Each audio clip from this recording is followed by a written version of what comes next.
Radio ऐं cassette जे ज़माने खां हीउ जुमिलो अक्सर ॿुधंदा पिया अचूं त रमज़ानुल मुबारक जो महीनो महिमान आहे। सोचो जॾहिं को महिमान असांजे घर अचणो हूंदो आहे त असां छा कंदा आहियूं। कुझु कम असां महिमान जे अचण खां पहिरियां कंदा आहियूं त कुझु कम महिमान जी मौजूदगी में कंदा आहियूं। महिमान जे अचण खां पहिरियां उन जो इंतज़ारु कंदा आहियूं, उन जे खाधे पीते जो बंदोबस्तु कंदा आहियूं ऐं हा, ख़ासि करे पंहिंजे घर जी सफ़ाई कंदा आहियूं। महिमान जो ख़ूब इज़त एहतराम करे उन खे राज़ी करे रवानो कंदा आहियूं।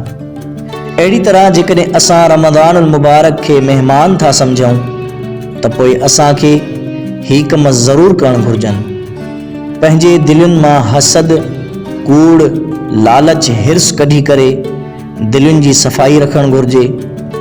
रोज़ो रखी क़ुरान जी तिलावत करे उन सां सुठो ताल्लुक़ जोड़णु घुरिजे। ग़रीबनि लाइ सहरो अफ़्तारी जो बंदोबस्तु ऐं सदको करे उन खे राज़ी करणु घुरिजे। रोज़ेदार ऐं रोज़े जो ख़्यालु करे उन जो इज़त ऐं एहतराम करणु घुरिजे। पंहिंजनि क़रीबी रिश्तेदारनि सां दूरियूं ख़तमु करे ॻांढापो करणु घुरिजे। अचो त हिन रमज़ानुल मुबारक खे पंहिंजो यादगार रमज़ान बनायूं।